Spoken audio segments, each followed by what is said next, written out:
And usually the way we've done many of these lovely 7 Insider meetings, and usually we start with a longer introduction and then you start sharing work, but we decided to start sharing work after a bit of a shorter introduction because I feel this story is so heavily leaning on the imagery that we really want to do this a bit earlier on.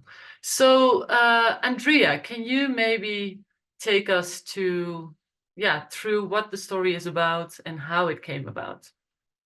Yeah, so this story is about a woman named Mayron Hollis and her family. She lives in Tennessee, and she had a cesarean scar ectopic pregnancy last year, in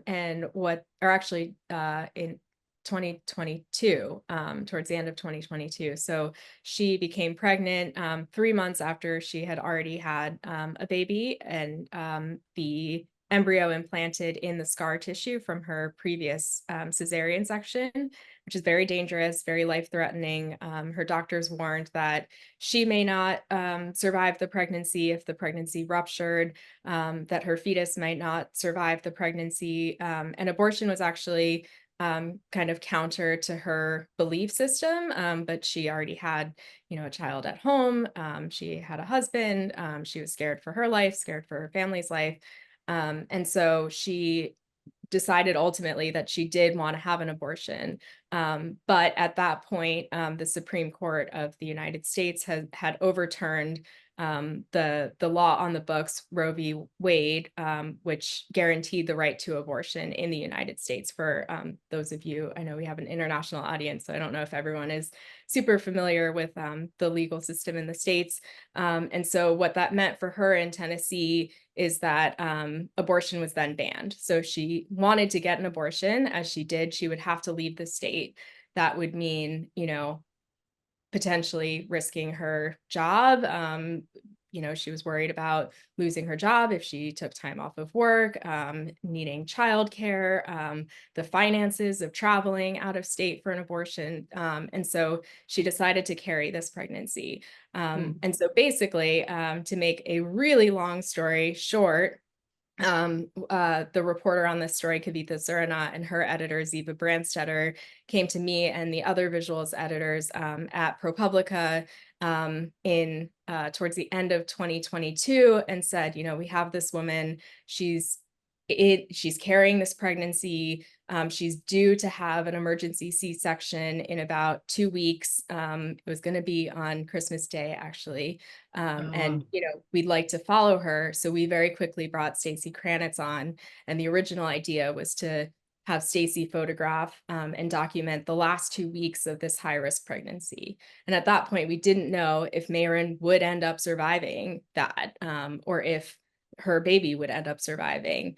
The pregnancy ended up rupturing very shortly after, like within a couple of days. And so Stacy began photographing the day after an emergency surgery that took Mayron's uterus in order to stop the bleeding and delivered her baby extremely premature.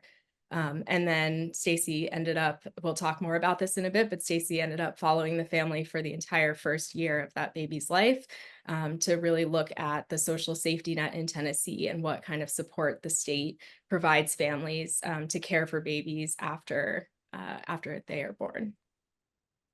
So if I understand correctly, the first shoot that you did, Stacy, was right at the hospital when the baby was born, right? Yes, I will share a link to this. the first time that I met Mayron with the writer Kavitha, or reporter Kavitha. We met her in the hospital room that she was in, that she was staying in. And then we were there when they discharged her, which I believe was either later that day or the next day. And so we really start the story in the hospital. Mm-hmm. And I'll give just a little bit more context, which is that just to get some of the more of the backstory out of the way so we can talk about the photography. So we at ProPublica ended up publishing a story in March of last year that Stacy photographed over the course of about 3 months. And that was really focused more on the pregnancy itself, the complications of the pregnancy, the risk of the pregnancy, the changing legal landscape for abortion in Tennessee and how that affected Mayron's case, and also talking to her doctors who, you know, would have faced potential criminal charges if they did perform this abortion. So we published this story, and I think Ilvi, you're going to put a link in the chat. Yeah, I think I just did the right one. But yeah. A few days, and we thought that the story was ending with, okay, the baby has come home, the baby's doing well. But a few days before we published, the baby had to go back to the hospital with a lung infection. And so we ended the first story on this really tense cliffhanger of not knowing, you know, if this baby was going to survive and what was going to happen with this family. And that's really why we then decided to keep Stacy on for a year, because, you know, we had really strong reader reaction from people who were obviously very connected and invested in this family's life. And then now, Stacy, you want to start from the start? Yeah, Stacy, if you can go through a bit.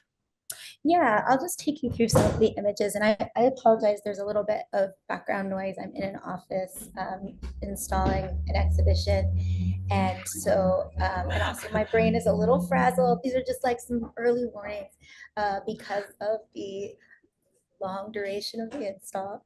But when I met Mayron and her husband that you see here, Chris, at the hospital, it was, you know, I very quickly had to get to know them, as well as, you know, begin to start to document what they were going through.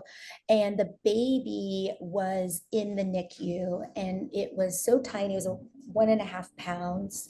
The baby was so tiny that it was in an incubator type setup, so that the heat was controlled, and then of course on the breathing apparatus. And so it was not totally clear what kind of access we had, because our story wasn't critical of the hospital itself, but was critical of the way hospitals in general were handling this sudden abortion ban. And so we had to sort of make some quick decisions about what kind of access we would attempt. And we did reach out to the hospital a number of times, and they just never responded. Is that correct, Andrea?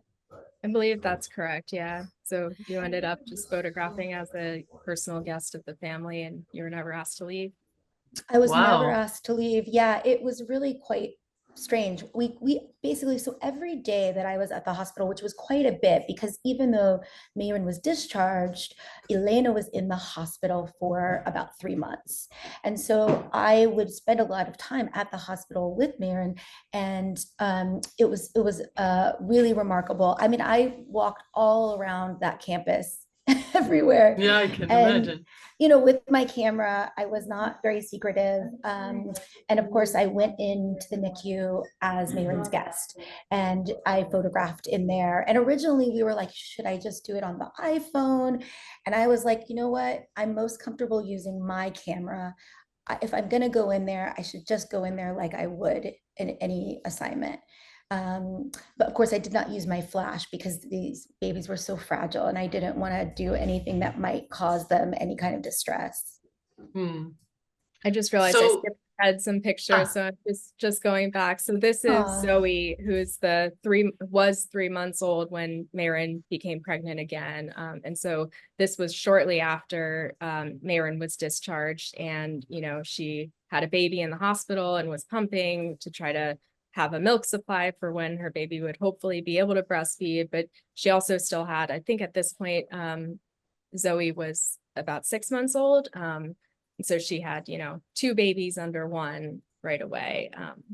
So I'll keep going through these. And how were you able to get so close? I mean, I know that's a horrible question because it's difficult to answer, but this is looking at the images and scrolling through the beautiful interactive that was made.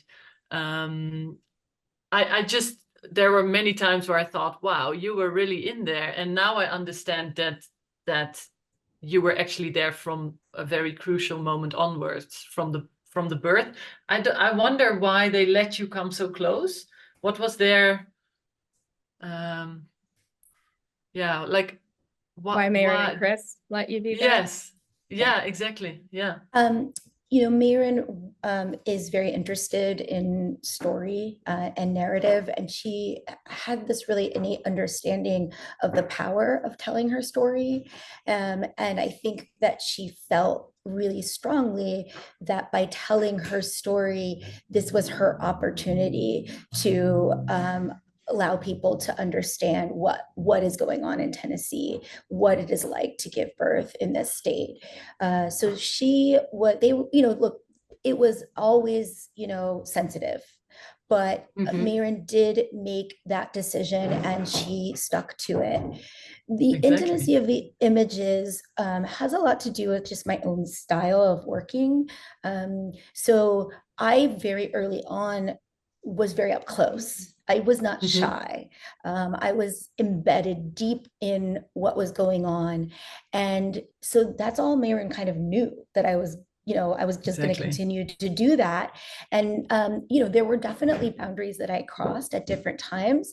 And, one of the great things was that she could directly say to me, and Mayron is not, she's not a shy person.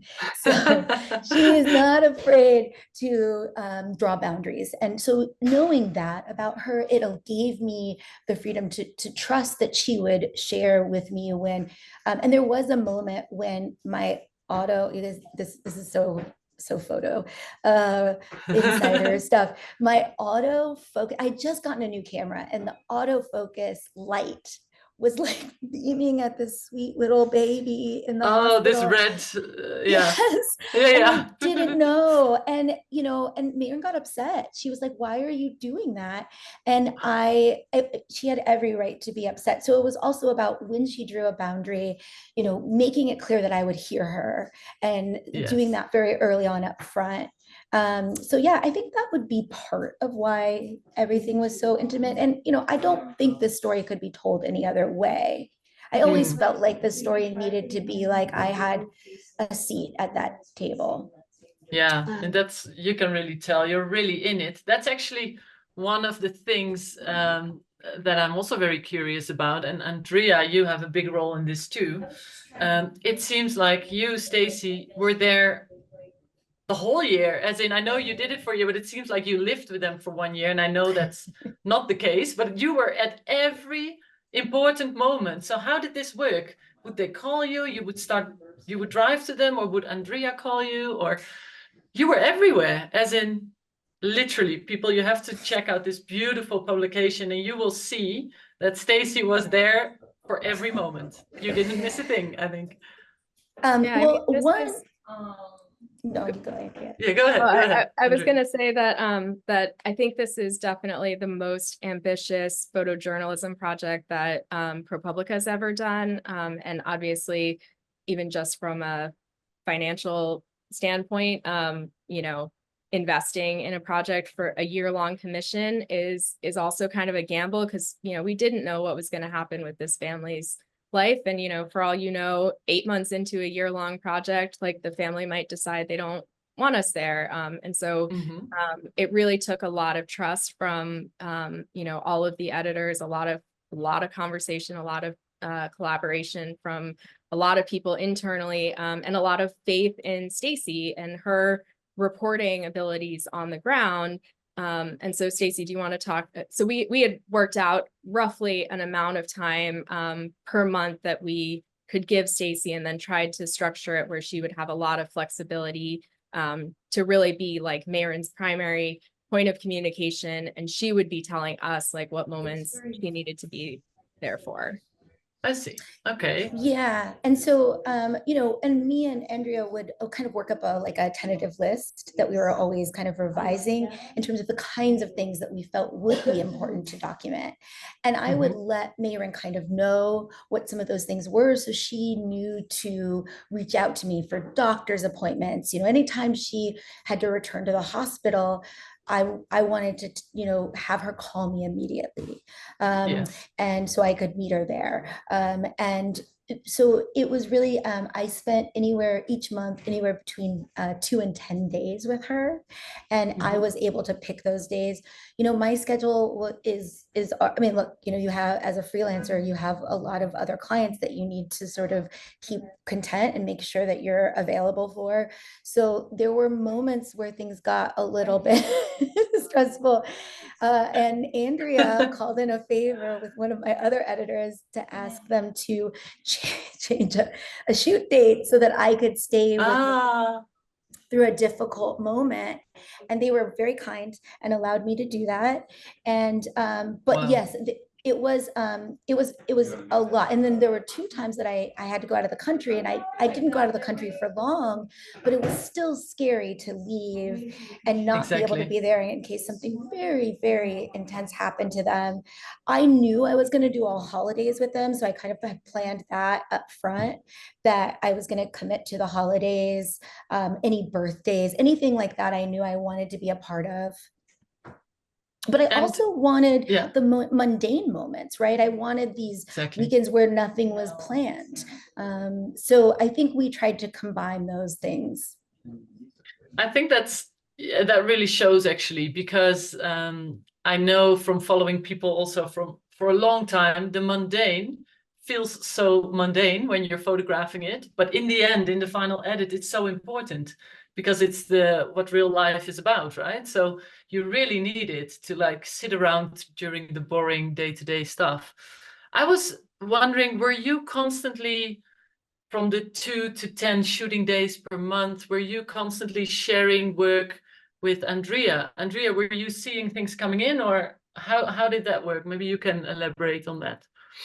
Yeah, Stacy can say how she felt about filing quickly after every day. But yeah, I was on her a little bit. She's still smiling. We're still friends. But yeah, Stacy was filing, as soon as she could, sometimes, especially, later in the year around the time that I'm showing. And sorry, I'm on my other screen. That's why I keep looking over.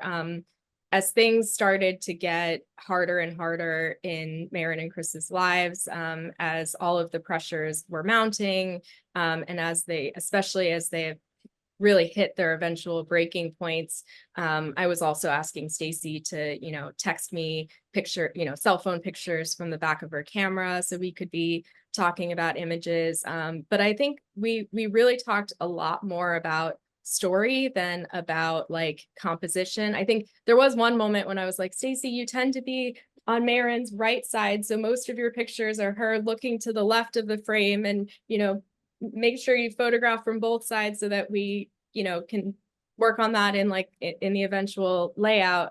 But it was really nice that Stacy really doesn't need coaching on composition or moment or really the photography. So we were talking about what are the moments in her life that are demonstrating really the lack of support that the state is giving families to care for these babies. So we talked a lot about, finances and the cost of food and, how much money the family was or was not getting from food stamps or from welfare, and the importance of also showing Mayron and Chris at work, because, there can be a lot of judgment towards the working poor, and towards people who are on food stamps or who need social support, and also seeing that this is a family of 2 people who are working really hard jobs. I mean, 10-hour days, manual labor, and it still is not enough to support their family. And also I read that, I forgot which specific support this was, but I do remember it was $30 USD. for something that she was Oh, getting? I think that's what she ended up qualifying for Exactly. Yeah. disability for the baby, or what Elena qualified for disability for being born under 2 pounds. And at that point, that was when Elena was still in the hospital early on. And yeah, it was $30 a month, which is pretty wild because that doesn't even cover a tank of gas to travel to and from the hospital, which was an hour away from her home. And so it really showed that she wasn't, Not enough. And Stacy, what was it like filing like this? To me, it sounds lovely when you have an editor that's so committed, but looking at your smile, I can also imagine it must have been stressful sometimes. I would say that it was the joy of this project was that I was working with a photo editor that was so committed. Exactly. And that I could reach out to her early on a Sunday morning, and I'm talking early, and late on a Saturday night, and Andrea was there for me. It was a really remarkable thing to have that support throughout this story. I'll just go through like some basic logistics of like how much I shot, because we're all photographers, it might be interesting. I'm an overshooter, so I was shooting at least 1,000 pictures each day. Obviously, it depended on what was going on. In the end, we had about 40,000 pictures, somewhere in there, to work with. So it was really important that I did keep up with the editing, right? So, Yes. and I didn't want to go back for another visit before we did process where things were at, what I was visualizing, what I still needed to visualize.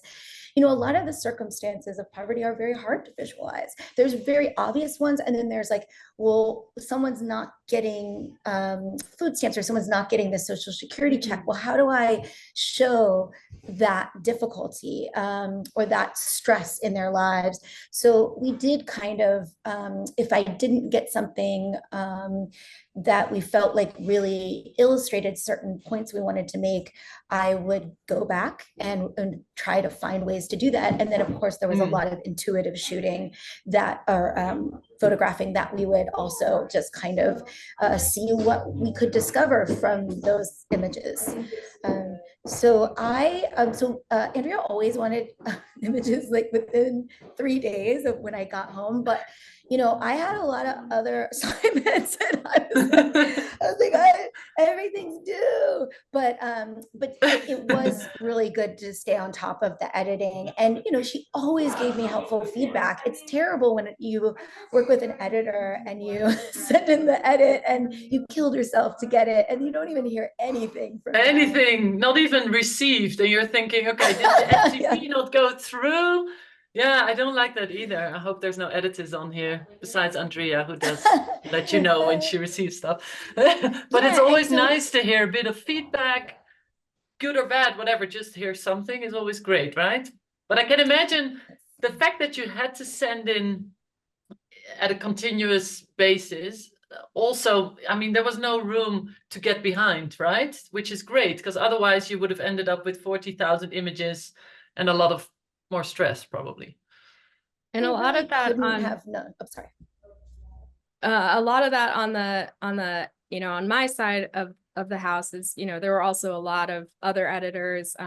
We were working really closely with Anna Donlin and Alan Tan, who are two absolutely brilliant designers at ProPublica, and Alex Zayas, who's another word editor who we love on the ProPublica side. And so also as things were progressing, and especially as things became more tense and more thorny with the family, it was also my responsibility to be informing people back in the newsroom what was going on with the story, what we were getting, what was happening, so we could also talk through safety plans with Stacy, have a lot of ethical conversations about how we wanted her to handle situations that might have come up. And so a lot of the editing was partially so that we could be editing as we were going, and we wouldn't just get to the end of a year and have an overwhelming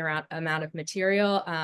but it was also part of like my strategy for continuing to advocate for the project throughout the year, in showing people progress. And the other thing that I'll say quickly is that, like, you know, I see some people in, I'm not looking at the participants list because I'll get nervous, but I see a couple people in there who have definitely done long-term projects and probably can relate to. It's also difficult sometimes to like maintain energy and like momentum on a project over the course of such a long period of time. So I was constantly like sharing pictures with other people back in the newsroom, to try to keep that momentum going.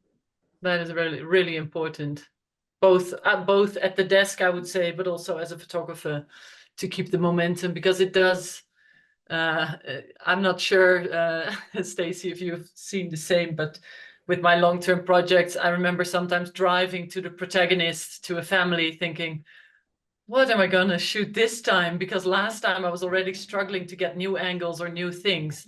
But looking at your images, there was such a diverse range from within this one house even. It's very well done.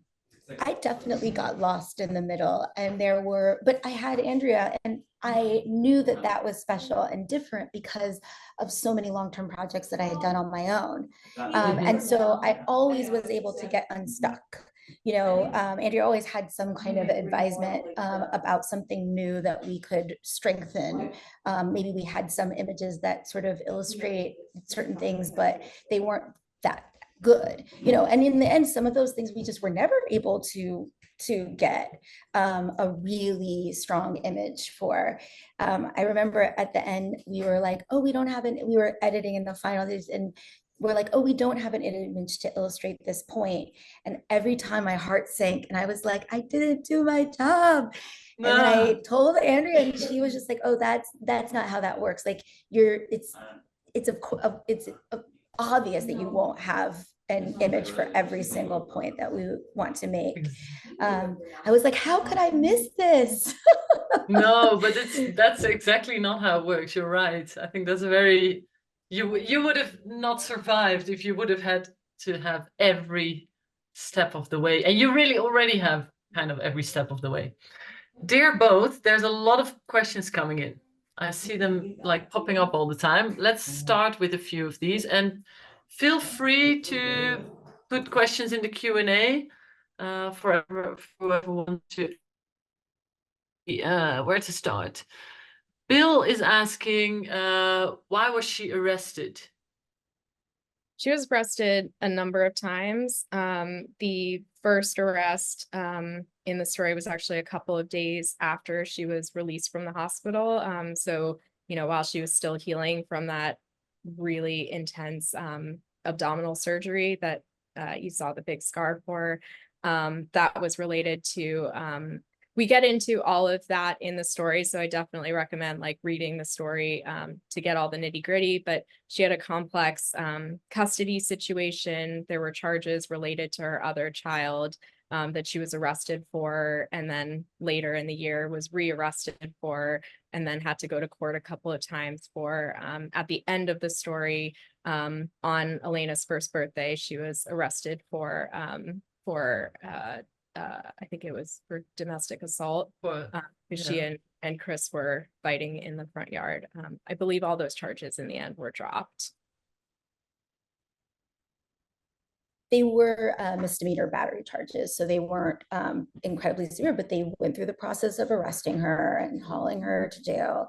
And, you know, I think a lot of people who work on issues of poverty, especially in the US, know that incarceration for very arbitrary things is incredibly common. It was incredibly common throughout her entire life, throughout her parents' entire life, all of her neighbors. So this is, we kind of try to treat it like an issue of poverty, more than it was an issue of, you know, Mayron's, you know, anger issues or what have Yeah, you. behavior. Yeah.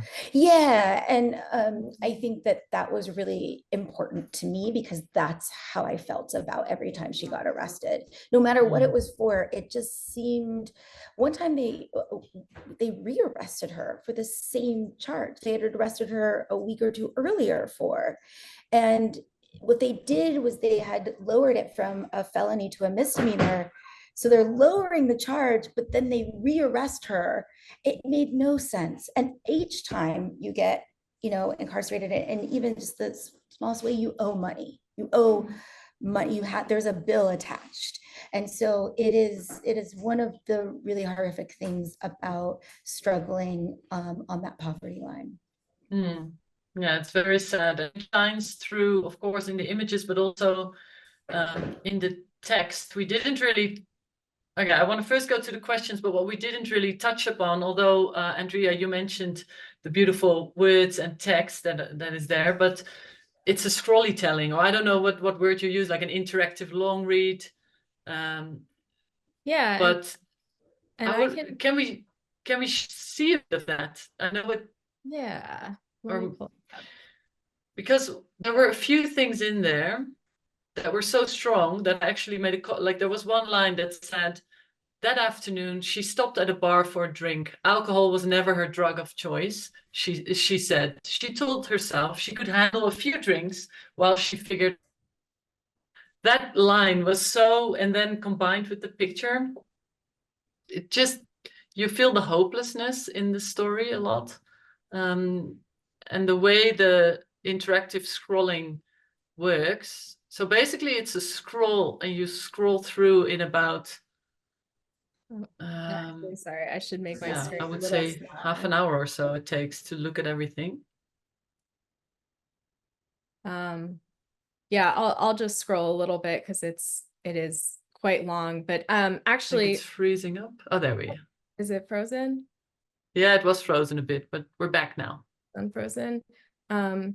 Yeah, I mean, and another way that this story was unusual, that I have not really experienced this in almost 15 years of working in photojournalism, is how closely we were writing, photographing, and editing the words and editing the pictures together. It was, we had everyone from the tech side, the designers, everyone, including Stacy, in the newsroom in person. We mostly work remotely, but we had everyone come out to New York to edit together and to really plan everything together. And then at the end, it got down to saying, oh, maybe these two pictures should be vertical and we should place, these paragraphs here, or like, we want to make sure that readers read this sentence before they see this picture. And it was super, super collaborative. And then the other thing that I want to point out about the writing is that, ProPublica, for folks who are not familiar, is an investigative journalism organization.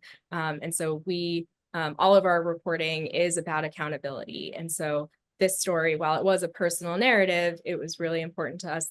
This was not just a feature story about one family's experience. We wanted to contextualize how the things that we were seeing in this family's experience pointed to decisions that had been made by lawmakers in the state of Tennessee to, fund or not fund different programs that could have helped this family and other families like them. So we had at certain points, a few points in the story, we have these little moments of pause that kind of zoom you out to look at the safety net. So for example, pointing out that no states currently that have banned abortion offer paid parental leave. And we saw that as a really big challenge for Mayron, in having to go back to work on her feet for 10-hour days with an hour-long commute each way when her baby was still in the hospital, and without, housing near the hospital. And so she needed to sleep in her car at times. But yeah, so I'm rambling now. So no, you're not. It's just, I'm also listening in awe.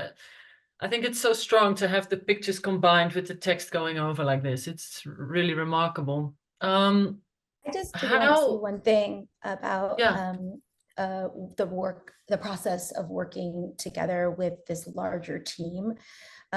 So I am usually very separated from the editorial process of the different clients I work for.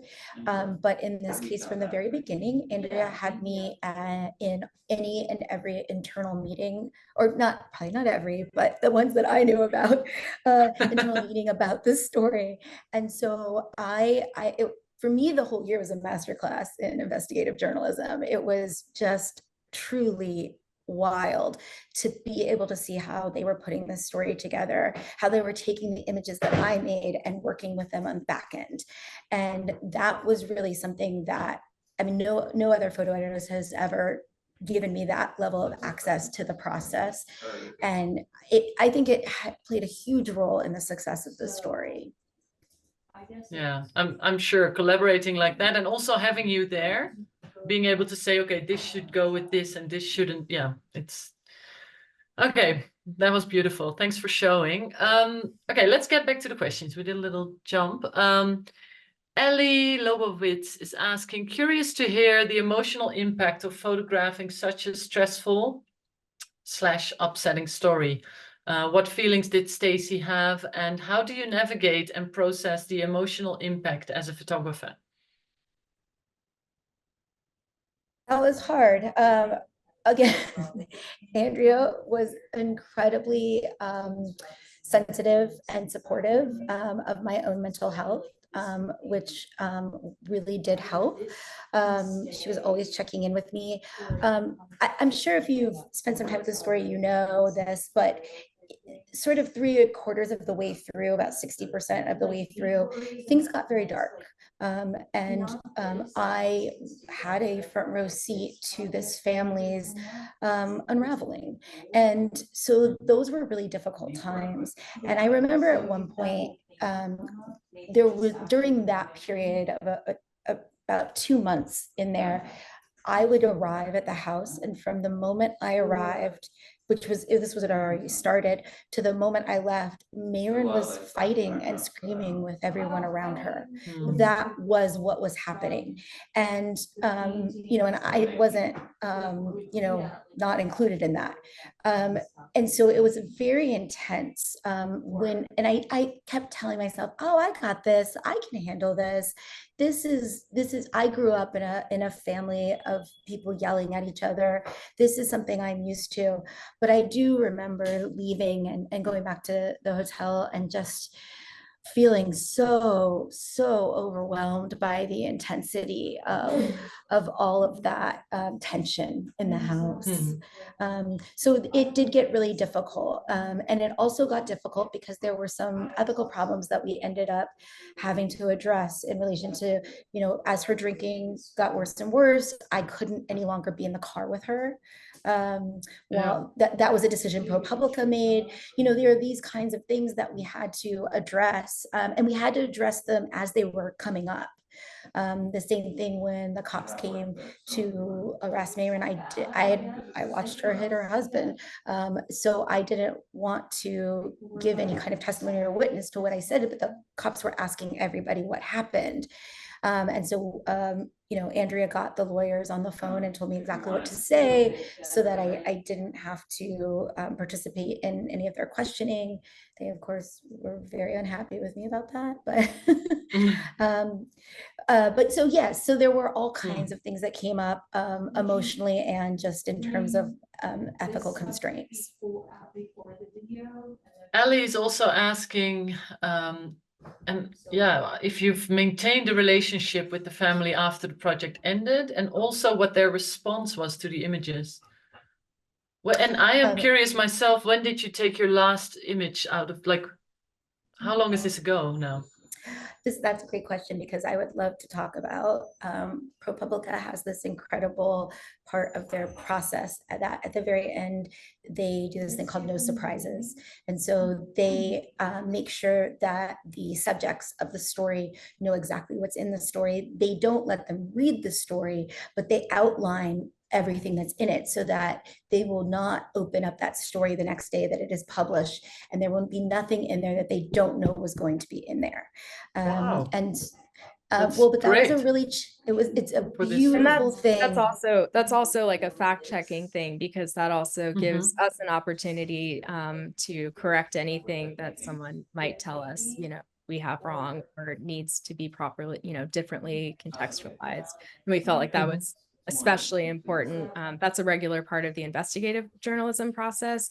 But that's, in going to a company for comment and stuff like that. But we felt like that was really important also in this case, because, especially because this family was in such a precarious position. And we were also worried about, the emotional and psychological impact that, this story could have on them. So yeah, sorry, I interrupted you, Stacy.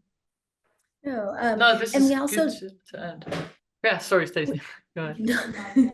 we also did that for the photographs, in the sense that most of the photographs, she was familiar with what we were doing because we'd already published a story, and she kind of knew the kind of photos that I was taking because of that. But we needed to, reveal to her and let her know that there was a picture of her being arrested in the story. Those were some of the things that they were really intent on making sure that she knew and understood and felt okay with. We were having a really hard time getting a hold of her during that part of the process. A couple of times, Mayron, when things get really overwhelmed, she just shuts down and she doesn't talk to anyone.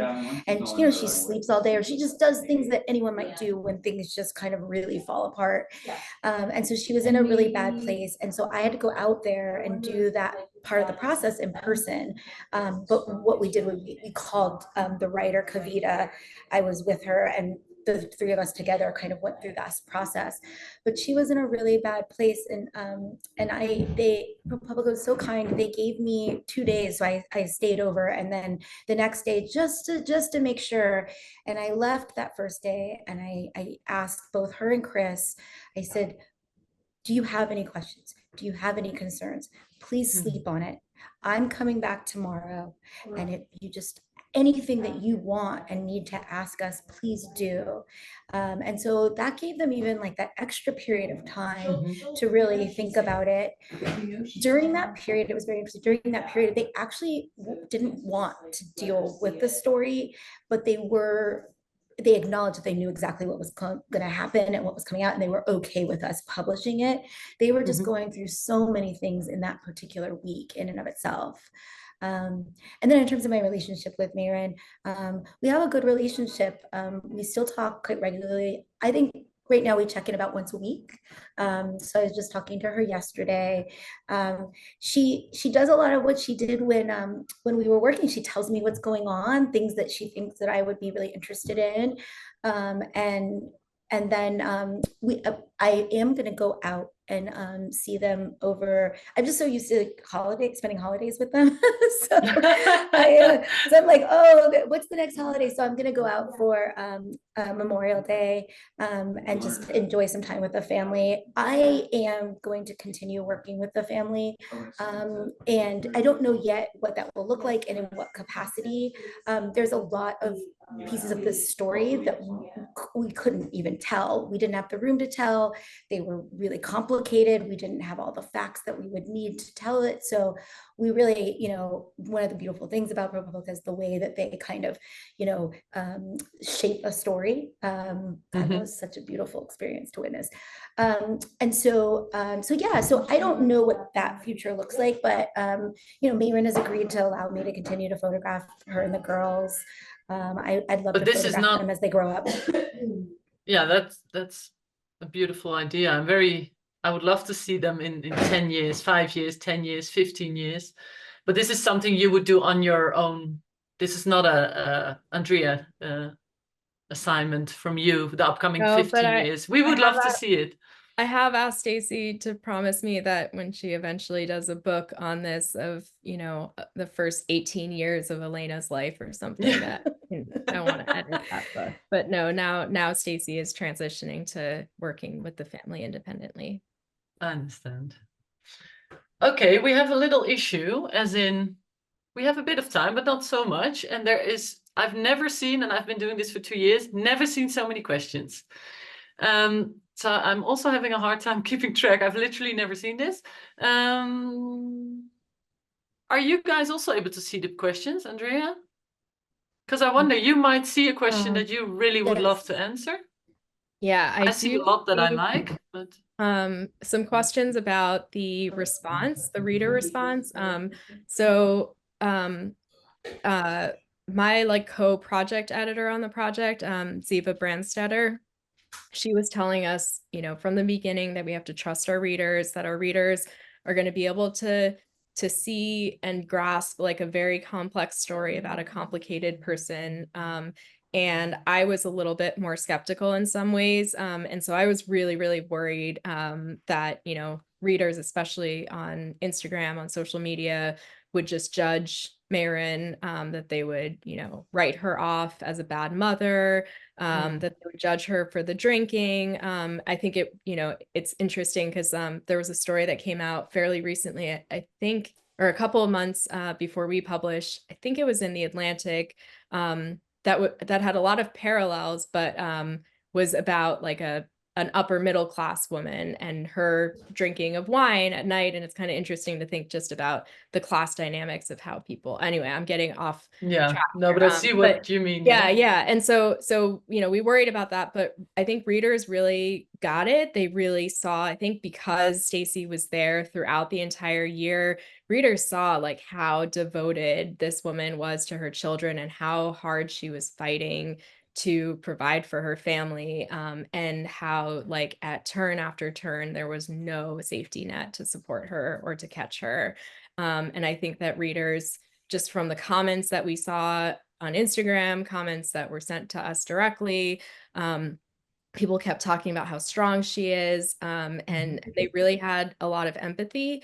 Mayron also set up her own GoFundMe. ProPublica was not at all affiliated with that, and readers did find that GoFundMe, and they donated quite a lot of money. And something that was actually really heartening was also seeing all of these comments that readers were leaving on Mayron's GoFundMe about, you know, you're so strong, like you can pull through.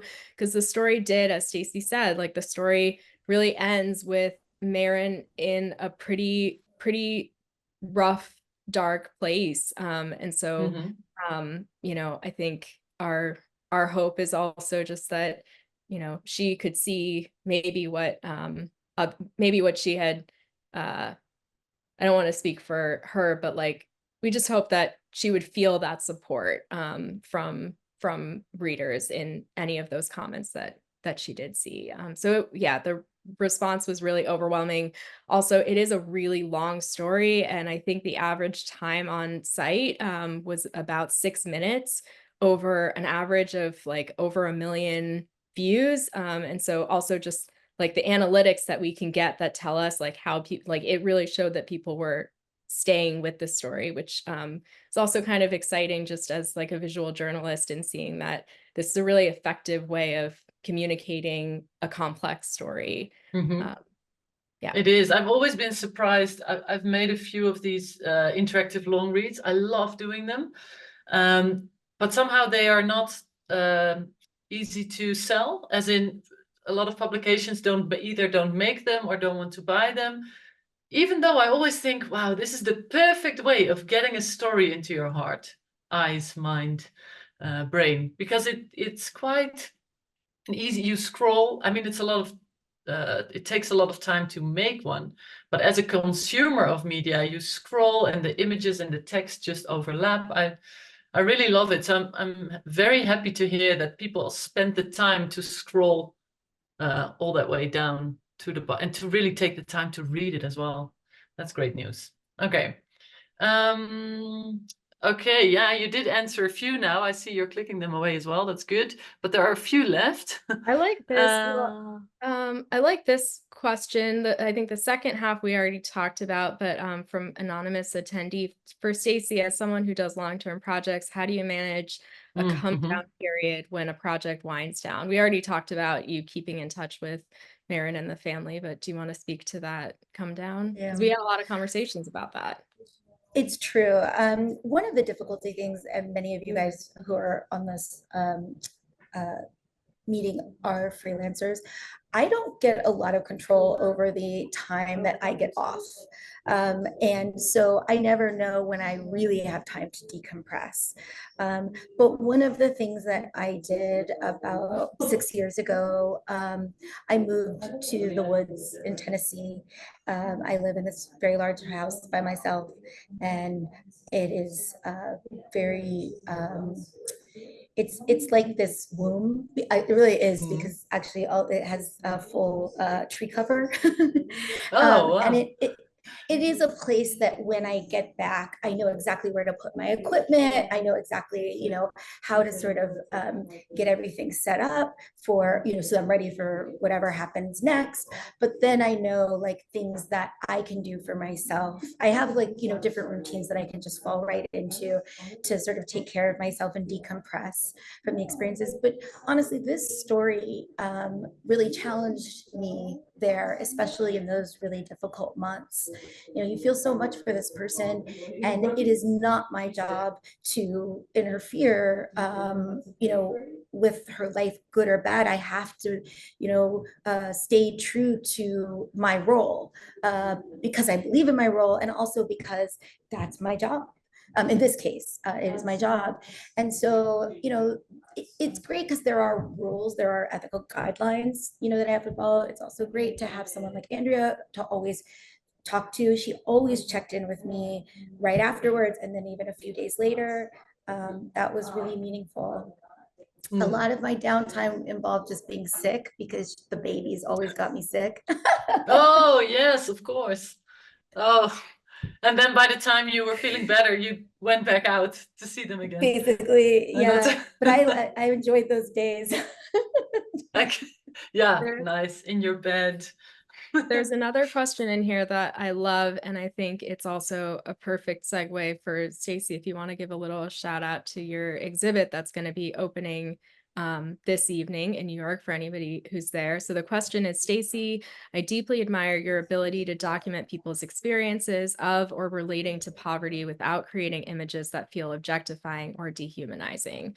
Could you speak about what has influenced how you approach narrative construction with your images? Also, is there research you do in advance of / during projects like this, photography related or otherwise? And then in parentheses, I'd feel neglectful not to say that I'm a huge fan. My copy of As It Was Given to Me is next to me now. And yeah, you want to also speak to our book club that we had going? That's exactly what I was going to speak to. Me, Kavitha, and Andrea were in constant contact. We had a chat together, and I think we were just always inspired by different things as we were going through the year, and so we would share them with each other. And one of those things was several books, but I read both of Matthew Desmond's books while during this past year, and those were incredibly influential. But the book that really got me, I still think about it every day, is it Roxanne Asgharian's We Were a Family? Am I butchering that, Andrea? Do I need to? Does anyone know that book? I'll check. It's this harrowing and beautiful investigative point. And I read it while I was working on this project, and I constantly thought about it and thought about the way that she managed and handled the complexities of poverty to relate some of them are like bureaucratic horrors of poverty. And it is an incredible book. We Were Once a Family, Roxana Asgharian. Yeah. Sorry. We Were Once a Family. I put a link to that in the chat. Thank I'll you. also say that that I'm glad that people pick up on that, and that is definitely like the way that Stacy photographs, in that she doesn't romanticize the hard things, that she's not shying away from showing hard things, but that she shows things as they are, which is sometimes they're beautiful and ugly at the same time. And those were a lot of the reasons why we initially wanted to work with Stacy on this project, and why we knew that if we were going to stick with this for a year and have someone on it, this project would not have worked if it wasn't with just the right photographer. And that's not to say that there's not other people in the world who are also talented and capable and, you know, who also do fantastic work. But I really feel like the best work comes from just having that kind of magic that happens when like the photographer is just really so right on so many levels, in terms of their, you know, aesthetic approach, their temperament, their kind of energy with people that they're photographing, just all of these things. And so I think that was really critical on this story. And Tara tell you guys. What? Do you want to say? I was just gonna tell you guys about the exhibition. I was gonna show it to you. Yeah, because someone's also asking for event details. I think Yes, people would like to come. This is the exhibition. It is opening tonight, but yeah, we still have a lot of work to do. Yes, I have to go very soon because I have to get back to work. The show is in New York City. It is at 17 Allen Street, which is Allen Street and Canal, right on the corner. And the opening is from 6 to 8, and the show will be up for a month. And the hours are Tuesday through Saturday, 12 to 6.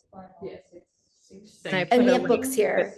And I put a link there with all of that info if you want to grab that from the chat. Thanks, Andrea, for doing that. So a last question, and I think I'm going to take a question from the Q&A because I think Stacy, you need to go, right?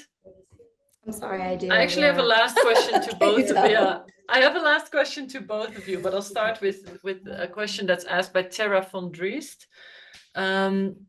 Since you were there so much, and I imagine you became close to Mayron, how do you still remove yourself from the story? I imagine she asked for advice in situations or even for help, or just in having conversations because you are there so much. Do you just straight up say, I'm not in a place to give you answers or help? Or how do you navigate that with respect to both her and the story?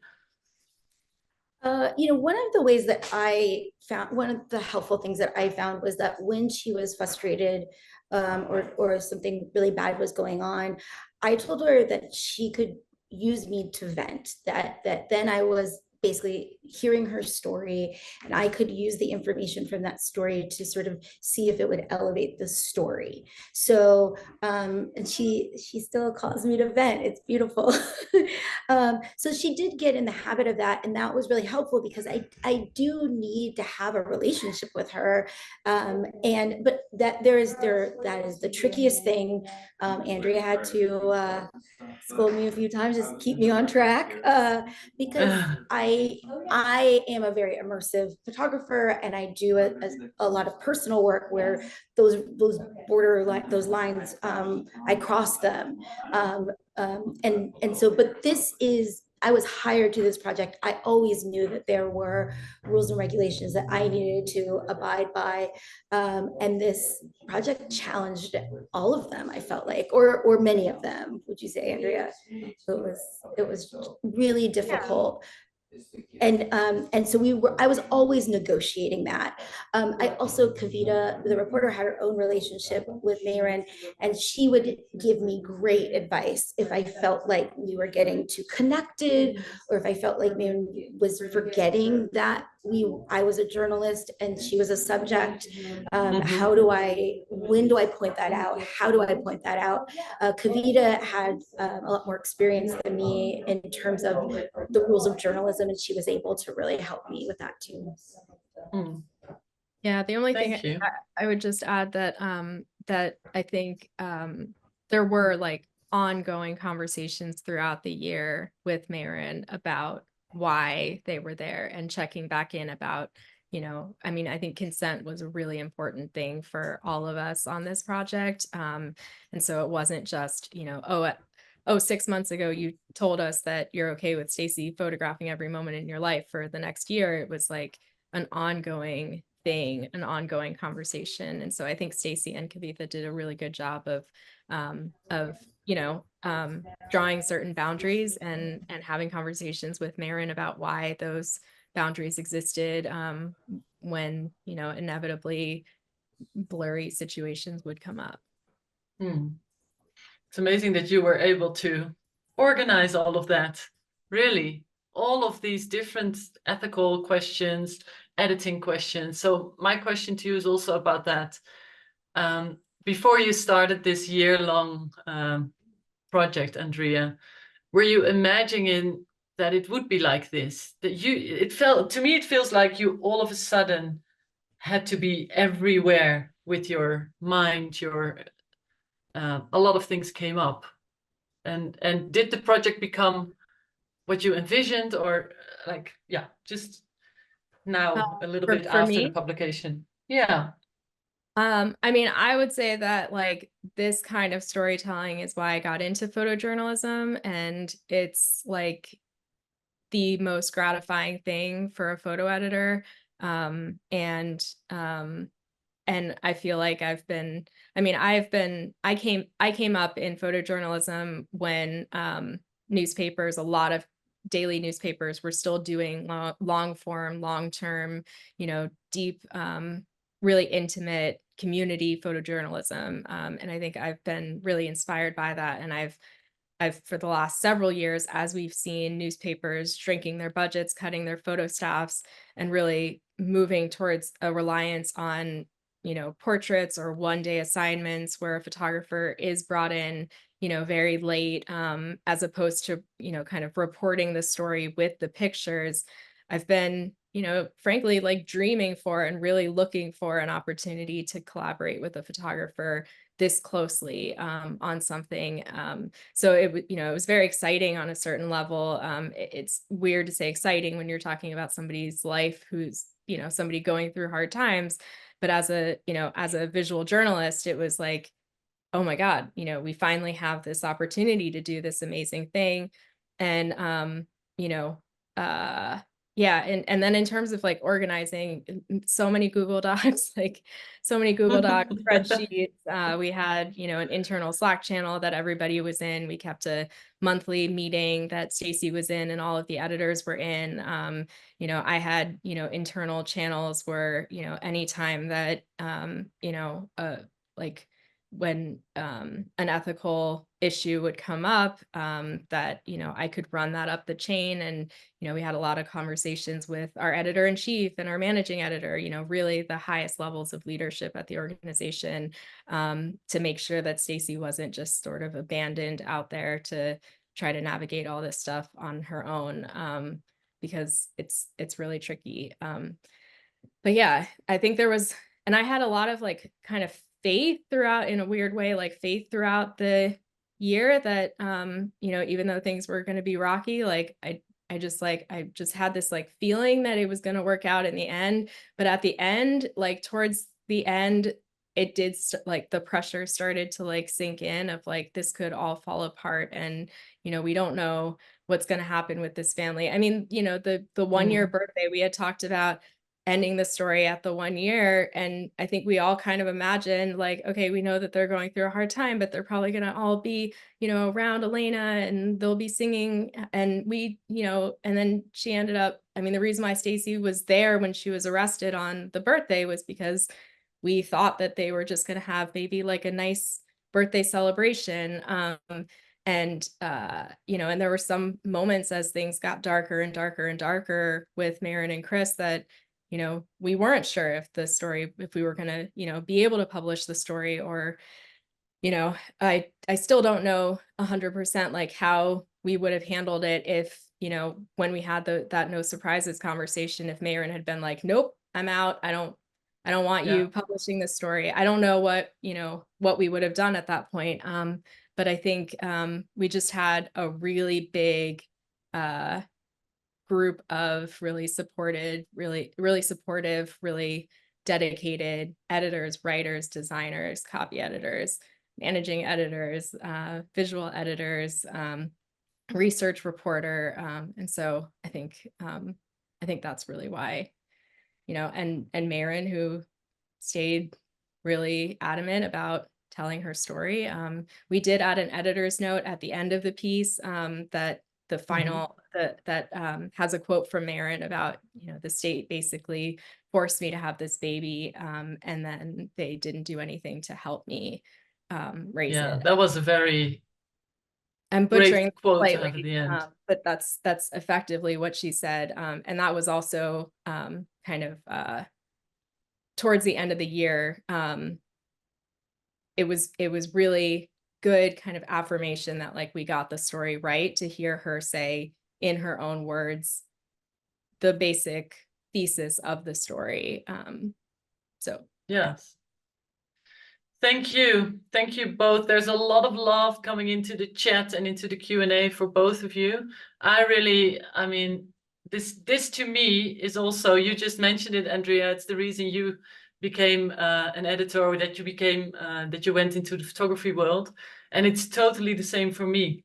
When these stories were coming out, let's say 15 years ago, I would get so excited, but you hardly ever see these really beautifully done long-term projects like this. So when I saw this, I couldn't believe it. This to me felt like a very long time ago that I had seen something as beautiful as this. So thank you for making this. I just shared the link again so people can see it.